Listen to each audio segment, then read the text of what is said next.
importance of the walk was to communicate to the public that we were taking steps against child abuse and neglect. So that was the importance of the walk, that we are always taking steps against child abuse, and that people need to remember that child abuse is preventable, and we need everybody's help to make sure that that comes true.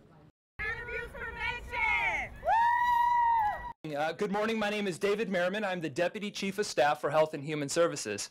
December 2nd, 1999, I joined the staff of the Department of Children and Family Services. Yeah, thank you. And I have to say that it was the best public service experience of my life. I mean that. I really mean that. The work that is done by DCFS is unparalleled in government. You protect and you ensure the welfare of our community like few other people. So thank you for that. I'm here today to introduce the Chief of Staff, Matt Carroll, and he's going to share a proclamation with you from the County Executive. But we're all so thrilled to have you here today and take this opportunity to recognize how important child abuse prevention is, and this month of April. Matt?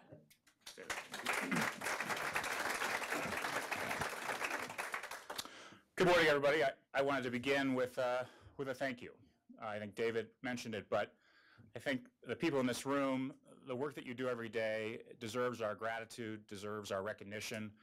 I can only imagine the challenge and difficulty of the work that you do every day, and I would just say from county executive's perspective, from my perspective, we appreciate it, and we appreciate all the work that's done and everything you do every day to improve the quality of life for families in our community. It's very difficult. As you know, as you may know, I worked in public health of a city for 9 years, worked with David. David was involved with early childhood programs at the county. He also worked in HIV prevention, and today he has a different role here at the county. But I think what that points out is the public health element of this issue. We spend a lot of time in public health trying to, the job of public health is to do prevention. And we spend a lot of time trying to raise awareness about the issues that we faced. Everything we did in public health was related to basically families that had very big challenges in life. They had a list of challenges that they had to address. And it might be, traditionally health related, as you might think, but in other areas, it's just sort of everyday challenges that many of us face. But the point is they all come together, and I read in the first paragraph of this proclamation about it being a complex challenge and a complex and ongoing problem, and that is extremely accurate. That families that deal with issues that we try to address here have many other issues as well, and as much as possible we have to work together to try to ameliorate those things as best we can. But when you talk again, and I'll leave it at this, when you talk about raising awareness, that means we need to let people know. We need to make sure that our friends and neighbors are aware of these challenges. I think obviously a lot of us here are, we all are. But to make it known that this affects not just maybe people you think it would affect, but it affects all of us throughout the community. It affects the community too. If we address this issue correctly, we make a big difference in our community and across the entire area. So I appreciate the chance to be here. This is something extremely important to me personally. And again, thank you for the work that you do. Let me just read the beginning of the proclamation. This is from the County Executive, Edward Fitzgerald, for the Cuyahoga County Child Abuse and Neglect Prevention Month. Cuyahoga County Child Abuse and Neglect Prevention Month is sponsored by Cuyahoga County Human Services Department, Children and Family Services Division, in order to bring awareness to this complex and ongoing problem in our society, which affects many children who've suffered neglect and abuse at the hands of their parents and loved ones. And there are other important clauses in this, but I think that really makes a statement. And it's resolved today that the Executive Cuyahoga County, Edward Fitzgerald, proclaims April 2013 as Cuyahoga County Child Abuse and Neglect Prevention Month. Thanks again for your work. Thanks again for the opportunity for me to speak today. We're going to hear from, you're up next? Okay, thank you.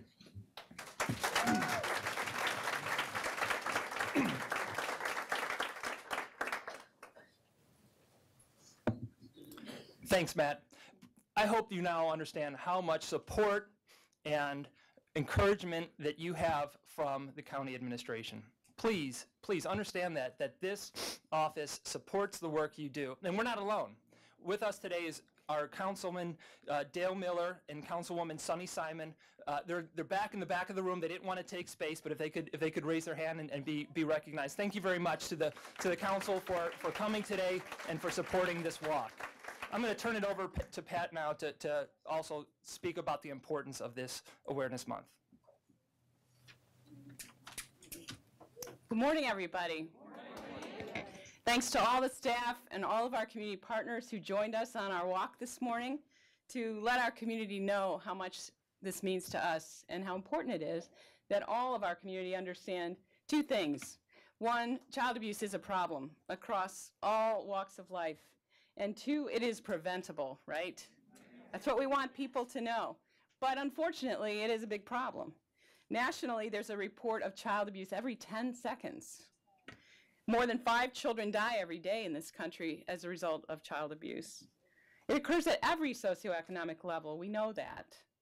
And here in our county, we serve approximately 5,500 children every day in one way or another, with about 1,700 of those kids in out-of-home care, working hard with their families to try to reunite them. It's a very significant issue. And it lives on and on. About 30% of abused children will go on to have problems of their own when they become parents, perhaps abusing their own children. And the economic costs are said to be about $124 billion a year in terms of a total lifetime economic burden from new cases of fatal and non-fatal child maltreatment. So those are some big numbers. What can we do about it? What can we do? Well, the first thing is about awareness, and that's why you're all here. We need to make sure our community understands that this is something that goes on, that because children are our future, we all have to be paying attention. We all have to be listening. We all have to be watching. And we all have to be speaking up, because a lot of children don't speak up for themselves. So what are some of the things we can do? We can focus more than we have been on prevention. It's very, very important. We have to do all the things that we do within our churches and our schools and our neighborhoods to make sure that parents can succeed. That's the first thing. We need to talk about that with everyone. We need to also reach out directly. We need to offer to help that neighbor who's struggling, offer to babysit, offer some friendly support. We can also offer to be mentors to children in foster care. We're always looking for mentors. And we need foster parents as well. So those are some very concrete things that we can continually be asking our community to help us with. We can also recommend our own new ideas. This is a work that never ends. We don't have all the answers. We need everybody in this community to help us think about it, come up with new ideas and strategies. Child abuse is preventable. And we who work with these families every day know that and really, really want our community to know that we want your help, your partnership, so that we can prevent as much of it as we possibly can. Thanks again to all the staff for making that walk today. Really appreciate it. Thank you. And now it is my honor to introduce one of our very good community partners, Zulma Zabala, who is the director at East End Neighborhood House. I probably said it wrong. Oh, I got it right. Zulma is one of our many community collab partners and one of our, truly our most loyal and strong partners in this work that we do, and she's going to offer us some perspective from our community.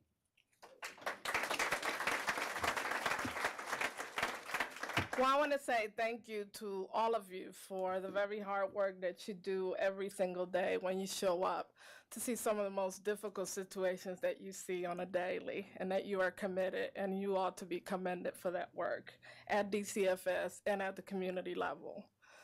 This matter became a very personal matter for me 29 years ago when, as an 18-year-old, I brought my sister home as a foster sister who became my long-lasting sister still today. And I did so not knowing the system, not knowing what the rules were. I just knew things looked bad, and I said, well, we're not perfect at home, but I think you'll like it. 8 years ago, I joined the effort to make a difference systematically by working with you as partners from the community and making sure that we start to tear down some of the barriers that keep us from preventing child abuse. And in my mind, that speaks specifically to the fact that every child is connected to a family, and so that we ought to see them all. Of course, with the goal of making sure that children are safe and ultimately in the best situation so that they can reach the goals that they ought to reach, as we all want to do ourselves. But that we have to see all of the layers that are present in that child's life. And as such, and as community member, proud of a collaborative of 14 entities right here in this county, a best practice in my mind, nationally and worldwide, that we ought to be proud of as a county and really speak about and really raise awareness that we can work alongside each other, no matter what agency we work with, no matter what neighborhood we come from, no matter what race we are, what culture we practice, religion, it doesn't matter. It's about those children, and it's about knowing that sometimes the ills in our society hits all of us across the board. And that we ought to peel back those layers and make sure that we eliminate those barriers so that we can keep children safe. At East End, we say, Sawubona, and you will respond, Yabu Sawubona. And what that means is a South African saying that says, I see you. And you will respond, I see you too. Let's commit to this work as we're doing, and let's bring in more people to help us get the work done. Thank you.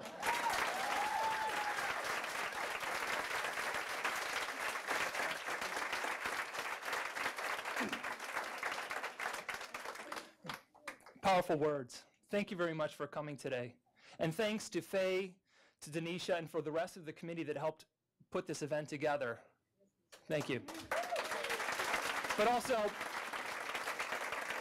I can't miss another opportunity to thank you, the workers, who do this on a daily basis, who give up hours in the evening, in the weekends, who need to get their clothes dry cleaned after someone threw something at them, who go to homes that most people would not go to without having an armed escort. But you do it every day. And then you get up and you do it the next day. And then you do it on Saturday, and you do it on Sunday, and you do it in holidays. We can't express how much gratitude we have for the work that you do and for your efforts. You make this city and this county a safer place. So thank you. One day is just one day to celebrate this, but we celebrate your efforts every day. Have a great day. Thank you.